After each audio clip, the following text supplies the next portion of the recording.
IMA के जिला प्रधान रविंदर हुड्डा ने बताया कि सरकार समझौते का उल्लंघन कर रही है। उन्होंने कहा कि निजी अस्पतालों ने पहले हड़ताल कर इन योजनाओं के तहत इलाज को बंद कर दिया था, लेकिन सरकार के साथ बातचीत हुई तो कुछ बातों पर सहमति बनी है।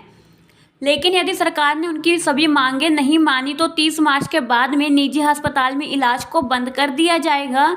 रविंदर हुड्डा ने कहा कि सरकार केवल गरीब को फायदा देना चाहती है, जबकि डॉक्टरों को भी इसका लाभ मिलना चाहिए।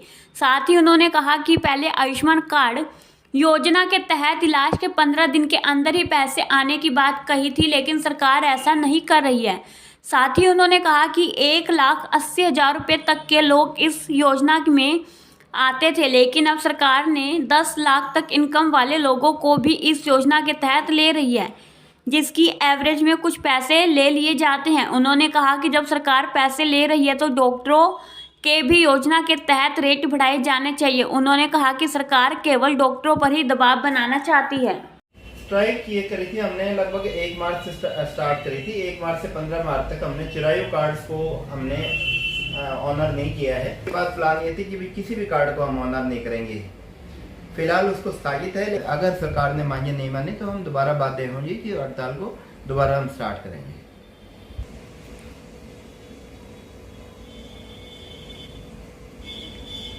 पाया था ये कार्ड धारकों का उस दौरान इलाज नहीं हो पाया है जब तक हम हड़ताल पे थे।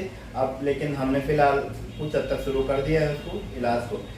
सरकार को 30 मार्च तक समय दिया है, तो तब तक अगर समाधान हो गया तो फिर हम इस स्तर पे रेगुलरली ट्रीटमेंट करेंगे।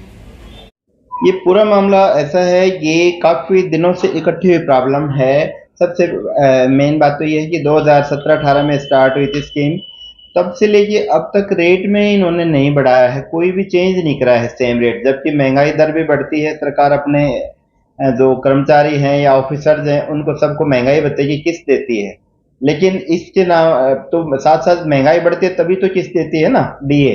लेकिन इसमें रेट्स में कोई बदलाव नहीं किए गए हैं। दूसरी बात यह है कि भाई अब जो है अभी तक गरीब आदमियों के लिए काफ़ी 1,80,000 रुपये तक की आमदनी वालों के लिए कार्ड बनता था, लेकिन अब सरकार ने ये कहा है कि भाई 3 लाख तक की आमदनी वालों को पहले शामिल किया और अब 10 लाख तक की आमदनी वालों को भी शामिल करने की सरकार की योजना है कि भाई कुछ पेमेंट लेके सरकार 3 से 5 हज़ार रुपये लेके उनका कार्ड बनाएगी और उसको चिरायु एक्सटेंशन कार्ड बोला जाएगा, और वो भी सरकार इसमें प्लान कर रही है शामिल करने की। तो हम ये कह रहे हैं कि उसके लिए कम से कम एक अलग रेट तय किए जाए, क्योंकि सरकार इसमें प्रीमियम ले रही है, तो उस हिसाब से हमारा भी इसमें चार्जेस डिफरेंट होने चाहिए, क्योंकि वो हायर इनकम ग्रुप है। हायर इनकम ग्रुप का मतलब ये है कि वो फैसिलिटी भी थोड़ी सी ज़्यादा उम्मीद करेंगे और उस हिसाब से हमें थोड़ा सा अपग्रेड करना पड़ेगा अपने आप को, और उसके लिए हम चाहते हैं कि पैकेज में चेंजेस हो। सरकार जो दावा कर रही है गरीब लोगों के लिए जो कार्ड चलाए गए, आयुष्मान कार्ड है, चिरायु योजना है जी, क्या अब निजी अस्पतालों में इलाज नहीं हो पाएगा?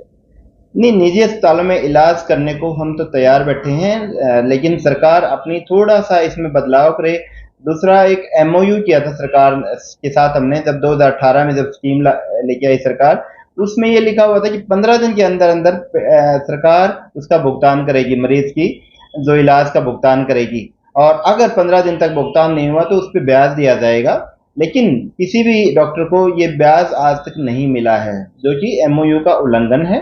तो हम ये भी मांग करते हैं कि सरकार इसका भी करे समाधान कि भाई 15 दिन तक पेमेंट आए, मैक्सिमम 1 महीने तक आ जाए, उसके बाद उसका भुगतान हो जाना चाहिए। आईएमए की तरफ से अब क्या कहा जा रहा है, क्या किस तरह की स्थिति? सर, आईएमए की स्थिति ये है कि आईएमए हरियाणा की तरफ से हड़ताल करी गई थी और हमने सभी कार्ड्स को ऑनर करना बंद कर दिया था। अब सरकार के प्रतिनिधियों के साथ हमारी बात हुई है आईएमए हरियाणा की, तो उसमें जो है सरकार की तरफ से कुछ लिखित आश्वासन मिले हैं हमें। उसके आधार पे हमने स्ट्राइक को अभी थोड़ा स्थगित तो कर दिया है, लेकिन इसको बंद नहीं किया है, और सरकार ने हमें आश्वासन दिया है कि 30 मार्च तक काफ़ी समस्याओं का समाधान हो जाएगा। तो हमने 15 दिन तक के लिए इसको स्थगित किया है। अगर सरकार अपने स्टैंड पे कायम रही तो फिर हमें दोबारा से इसको शुरू करना पड़ेगा।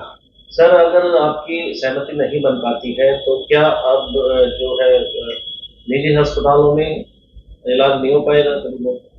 नहीं, सहमति नहीं बनी तो फिर तो कैसे हो पाएगा। सरकार अगर बिल्कुल ही अड़िग रही, पर हम ये मान के चलते हैं कि सरकार बड़ा अच्छा काम कर रही है, तो हम ये मान के चल रहे हैं कि वो अब हमारी मांगों पे तर्कपूर्ण मांगों पे जो है ना विचार करेगी और निश्चित तौर पर सहमत हो जाएगी। सरकार अगर थोड़ा सा सहमत होती है तो हम निश्चित तौर पर इसमें काम करना चाहेंगे। तो क्या आप मानते हैं कि सरकार अब पीछे हट रही है जिस तरह से गरीबों को योजनाओं का लाभ दिया जा रहा है? नहीं, सरकार को थोड़ा सा ये है कि सरकार सिर्फ डॉक्टरों पे बोझ लाद रही है, डॉक्टरों की तरफ नहीं देख रही है, सिर्फ गरीबों की तरफ ज़्यादा ध्यान दिया जा रहा है कि भाई गरीब को फ़ायदा हो जाए। लेकिन उसमें ये दिन सरकार को देखना पड़ेगा कि गरीब को जिस माध्यम से फ़ायदा होना है, उस माध्यम का भी तो सरकार को ध्यान रखना पड़ेगा ना।